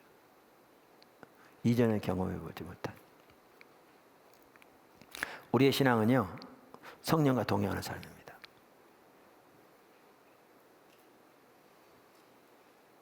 당연히 말씀의 토대 위에서. 성령의 인도하심인지 아니도 분별하는 것도 말씀입니다. 기준이니까요. 그래서 여러분이 성령이 가시는 곳에 가고 성령의 음성을 듣고 그분의 뜻을 분별하며 그분의 인도를 따르는 삶을 살고 있지 않다면 여러분은 신앙생활에 뭔가 심각하게 결여되어 있습니다. 신약시대. 근데 여기 또 조화가 나옵니다. 이게 다음 주에 살펴볼 건데요. 말씀과 성령의 조화인데 말씀은 소홀히 하고 이 부분만 추구하면 옆으로 가버립니다. 성령 인도를 따라간다고 그러면서 전혀 하나님의 말씀에 합하지 않는 이상한 일을 해버리고 그렇기 때문에 일부에서는 또 그걸 공격하면서 말씀만 내세우는 이렇게 가버리는 건데 성경이 우리의 신앙은 철저하게 성령이 간 삶이라는 것을 강조하고 있고 그 한 핵심이 성령과 동행하는 삶이고 성령과 동행하는 사람은 이런 부분을 말하는 겁니다. 이게 당연히 말씀에 관한 삶과 조화를 이루어야 합니다. 그건 이제 다음 시간에 살펴볼래요. 할렐루야. 자, 아까 제가 뭐라고 말씀드렸냐면 두 가지 조화가 필요하다고 그랬어요. 그럼 또 한 분야가 뭐라고요? 성령이 능력으로 역사하시는 삶입니다. 이거는 성령의 은사나 성령의 능력의 나타나심과 관련됩니다. 아까 조화가 필요하다고 그랬는데 성령이 많이 운행하실 때에도 우리나라 과거에 보면 이 조화가 아니라 한쪽을 취하는 경향이 많았어요. 성령과 교제 동의하는 삶을 강조하는 반면에 성령의 능력의 역사에 나타나심을 무시하는 사람이 있었고, 아까 예를 들면 페트라 주석을 쓴 분도 그런 취향 같아요. 또 반대로 성령의 능력을 많이 강조하지만 성령과 동의하는 삶을 소홀히 하는, 어떻게 보면 고린도 교회처럼 이런 경우도 많았고, 둘 다 잘못된 겁니다. 예수님의 삶이나 사도들의 삶은, 초대교회의 삶에는요, 이 두 개가 정확하게 조화를 이루고 있습니다. 그게 성경이 말하는 바입니다. 우리는 성령의 능력도 필요합니다. 한번 보실래요? 얼마나 이 부분이 또 중요한지도. 여기 로마서 15장 17절에서 19절입니다. 여기 보면 사도 바울이 로마 교회에 편지하잖아요. 편지할 때 이게 자기를 소개하기 위해서 편지합니다. 자기의 신앙, 믿는 바 등등 쭉 해서. 그래서 이제 계획을 말하죠. 그래서 이제 로마 교회에 가서 서로 신앙의 교제를 나누고 서로 유익하게 하고, 로마 교회 파송을 받아서 스페인까지 가서 복음을 전하기 원하는 겁니다. 그러면서 그동안 하나님께서 그 지역에서 어떻게 일하시는가를 지금 요약하고 있는 구절이 이 구절입니다. 자, 보실래요? 그러므로 내가 그리스도 예수 안에서 하나님의 일에 대하여 자랑하는 것이 있거니와, 그리스도께서 이방인들을 순종하게 하기 위하여 나를 통하여 역사하신 것 외에는 감히 말하지 아니하노라. 그 일은, 그러니까 이 일이 뭐예요? 이방인들을 그리스도께 순종하게 하나님이 역사하신 것을 말하죠. 그 일은 말과 행위를 통해 되어졌다 그 말이에요. 그러면서 여러분 NIV 성경에는 어떻게 번역되어 있냐면, 행위로 그래 놓고서, 행위로 해놓고 줄 쭉 그어놓고 표적과 기사의 능력, 성령의 능력으로 줄 그어져 있습니다. 그러니까 여기 행위, 그러니까 말, words, 행위, works, 행위로 그랬는데 그 행위가 뭘 가리키느냐? 표적과 기사의 능력, 성령의 능력을 가리킵니다. 이루어졌으며, 그리하여 내가 예루살렘으로부터 두루 향하여 일루리건까지 그리스도의 복음을 편만하게 전하노라. 그러니까 예루살렘 일루리건까지 더 이상 이 지역에서는 복음을 전할 데가 없을 만큼 주님께서 자기를 통해서 놀라우게 복음이 증거되게 하셨다. 그래서 이제 로마를 통해 스페인까지 가기 원한다 그 말이에요. 근데 자기를 통해서 그토록 놀라운 일을 하셨는데 어떻게 하셨느냐? 말과 행동을 통해서 하셨다는 거예요. 근데 그 행동이 뭘 말하느냐? 표적과 기사의 능력, 성령의 능력을 말하는 거예요. 성령이 나타나신 능력을 말하는 거죠. 그러니까 우리가 사도행전을 보아도 알 수 있듯, 이건 지금 사도 바울이 서신서잖아요. 바울이 한 얘기잖아요, 이 말은. 그러니까 사도행전을 보아도 알 수 있듯이 그 사도 바울을 통해 그 놀라운 복음이, 하나 예수님 복음이 그렇게 놀랍게 전해졌는데, 여기에 한 핵심적인 역사가 뭐였냐면 성령의 나타나신 능력이었습니다. 사도 바울도 그렇게 고백하고 있습니다. 말씀이 전파될 뿐만 아니라 행위로 되어졌는데, 이 행위는 표적과 기사, 성령의 능력을 말한다 그 말이죠. 이렇게 하나님이 역사하셨습니다.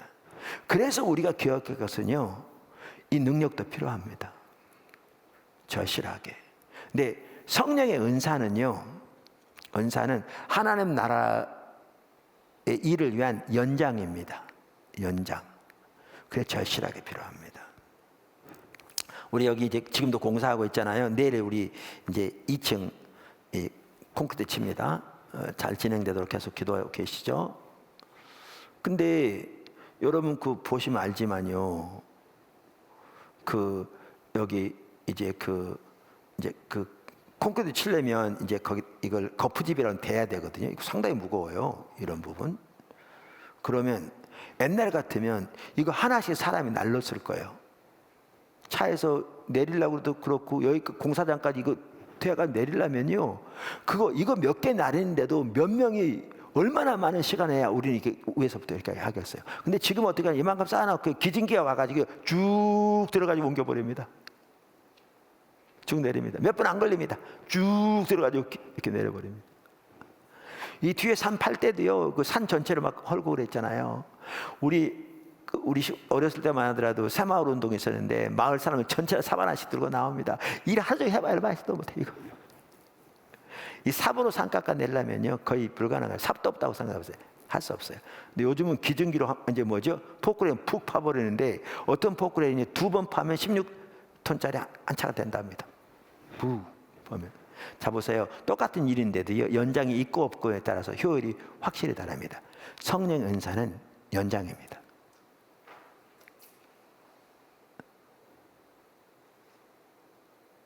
우리는 가르침의 은사가 있건 없건 말씀을 전해야 합니다. 그런데 가르침 은사가 함께하면요 훨씬 더 효과가 나타납니다. 구제 은사만 하더라도요 구제 은사가 있는 사람과 없는 사람은 다릅니다. 구제 은사가 있는 사람은요 언제 누구를 어떻게 구제할 줄 압니다. 은사로 되어질 겁니다. 그리고 그게 강력한 효력이 있습니다. 제 아내는 구제 은사가 있습니다. 예, 구제 은사가 있는 남편들은 아내의 남편은 쉽지 않을 수 있습니다. 그래서 누굴 도와주라 뭐 이런 거 하나님 거의 저를 통해서 말씀하지 않습니다. 제 아내를 통해서 합니다.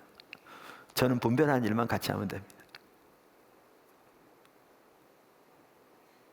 제가 가끔 말씀드렸는데 과거에 처음 교회 개척할 때 그때도 우리 뭐 정말 어려웠죠. 그런데 어느 한 성도를 얼마를 도와주려 했다고 하나님 그랬다고 그러는 거예요. 근데 그 돈이 그렇게 큰 돈이 아닌지 모르지만 그 당시에는 절대 좋은 돈이 아니었고요. 우리로서는 엄청나게 큰 돈이었죠. 개척교회 정말 어려울 때. 근데 하나님이 그렇게 성령께서 감동을 주셨다고 그래서 했어요. 근데 그게 계기가 돼가지고 그분이 이제 교회도 들어오게 되고 교제하게 되는데 얼마 후에 그 집에 큰 불행이 닥쳤어요. 근데 그 계기로 제가 거기 가서 복음을 전하면서 그 온 식구가 완전히 복음으로 돌아왔어요. 아빠는 술 중독자였고요. 자녀들 다 안 믿었는데 전체가 돌아왔어요. 지금까지 그분 신앙 잘해요. 그때 그 구제가 없었더라면 이 기회가 없었을 겁니다. 그 구제가 우리에게 매우 큰 거였을지 몰라도 그 가족 전체를 그 위기 가운데서 어떻게 보면 불행 가운데서 구원하는 이 뭐라고 그럴까 하나의 그 출발점이라고 그럴까 어떤 그 말이 갑자기 생각이 안 나는데 그 역할을 한 겁니다. 중요한 역할을 한 겁니다. 은사는요 도구입니다. 연장입니다. 그래서 성령 은사 나중에 나오지만요 뭐 나 무슨 은사 있다 자랑하는 사람은요 여기다 호미 차고 다니면서 자랑하는 사람 똑같습니다. 어리석은 겁니다. 그건 자랑하기 위한 게 아니고요. 고린도 교회가 그랬습니다. 그래서 문제였습니다. 자랑하기 위한 게 아니고 하나님 나라 사역을 위한 겁니다. 그래서 우리에게는 성령의 능력도 절실하게 필요합니다. 이 조화가 필수입니다. 조화가 필수입니다.